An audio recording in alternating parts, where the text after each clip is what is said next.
One of the things that I have done, and one of the points that I would like to base this whole speech around, is that old saying that we all know is, if I knew then what I know now, huh? Right? Everyone's, yes, yes, yes. Well, I sat down and thought, what if I could write down all of the life lessons that I've learned since I was 20? And what if somehow magically these pieces of paper could be handed to me when I was 20 years old? What would I say to myself? What are the life lessons that I have learned? What would I put in that letter? And that's what I've done. And for me, the letter begins and ends with exactly the same lesson that I would say to the 20-year-old Dini Petty. And it is, relax. It's going to be okay. It's going to work out. So relax and enjoy the journey. When I look back on my life from age 20 to where I am today, I studied under a mother who had a black belt in worry. And I remember when I was doing the Dini show and I was working with a motivational speaker, Lee Miltier, who was talking about, how to break the habit of worrying, and I realized I was really good at worrying. Man, I was really good. And I was listening to my mother one day and went, that's where I learned it. This woman is amazing. My mother worried about everything. So if I look back, I realize that if I had worried 100 times more than I did, which would have been pretty hard, from the time I was 20, I would be exactly where I am today. If I had worried 100 times less, I would be exactly where I am today. I learned how to stop worrying. And how I learned it was a thing I learned from this woman, Lee Miltier. It is actually a learned habit, as most of our methods and patterns of thinking are. It takes 30 days to break any habit.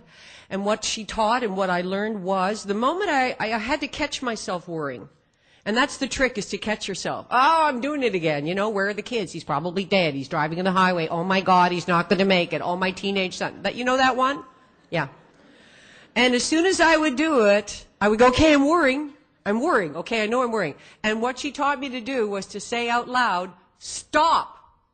Stop. And I would actually arrest my mental process and go, okay, now what can I do about this? What can I do about this? And you know what? I still use it today. I did it last night. I wanted to get up early this morning, wanted to get a good night's sleep, and somebody's picking me up in Edmonton, and of course their voicemail is full, so I can't leave the message as to when I'm arriving. So I go to bed, and this is kind of playing on my mind, and I go, stop that, Dini. How can you fix this situation because you want to get a good night's sleep? So I, called down the desk. Could you do me a big favor? Cut my phone off, but if this person calls, this is my information. There is something you can do. You can make a phone call, but that is the secret to learning how to stop worrying. And if I could give myself one gift when I was 20, that would be one of my most important lessons, would be to just relax. It is going to be okay. This journey is actually going to work out. One of the biggest things that I learned as a female child, and I think that this, I believe that there is programming that is given to women. They don't write it down and hand it to you, but they sure give it to you unconsciously, And the programming for women goes, there's some certain things. For example, you have to get married. This is in order to be fulfilled as a woman. You have to get married. In my mother's generation, if you were not married by the time you were 30, you were a disgrace. The family was ashamed of you.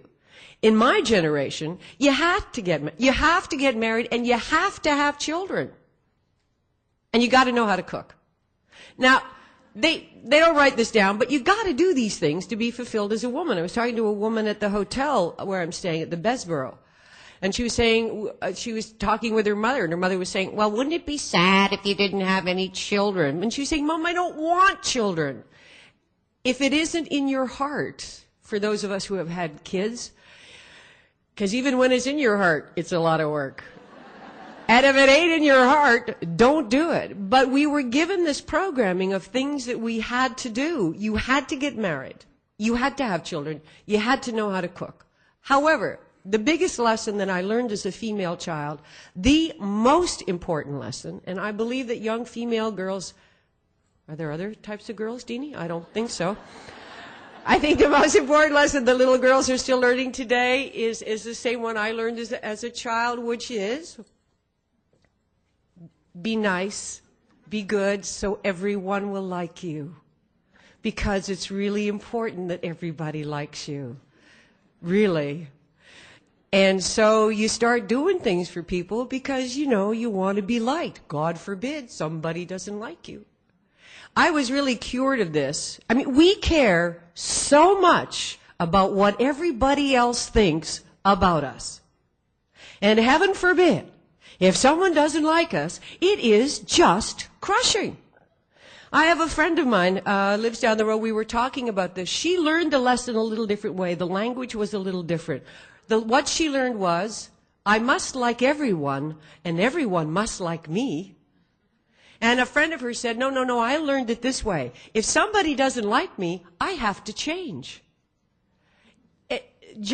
What is it with this being popular and being liked? I tell you, the cure is go into television. That's the cure. That sure did it for me, I'll tell you. Because people write to you.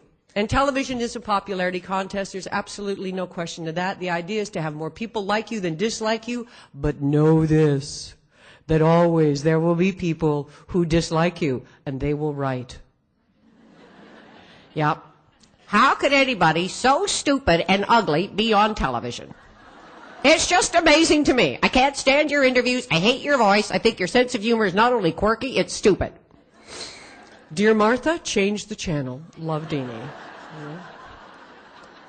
Of course, then they write from the other extreme. You are the most beautiful, brilliant woman that's ever been on television. I think you're absolutely amazing. Oh my God, I just think you're just wonderful.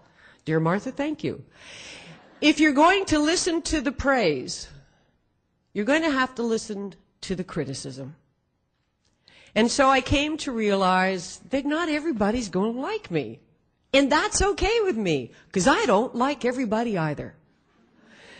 If I was to meet everybody in this room, there is no doubt that there's a couple of you that you just have that connection with somebody. You go, oh, hi, and you kind of feel that thing. And undoubtedly, there's a couple of you that we would meet, and you'd go, she isn't much. Martha was right. And I might feel the same way. This is your privilege, and this is my privilege, because not everybody's going to like you. However, I must say that the award for the best letter I ever received in television was addressed to the Dining Betty show. D-I-N-I-N-G-B-E-T-T-Y. Dear Dining Betty. Doing drugs and drinking while watching TV is not necessarily a good idea.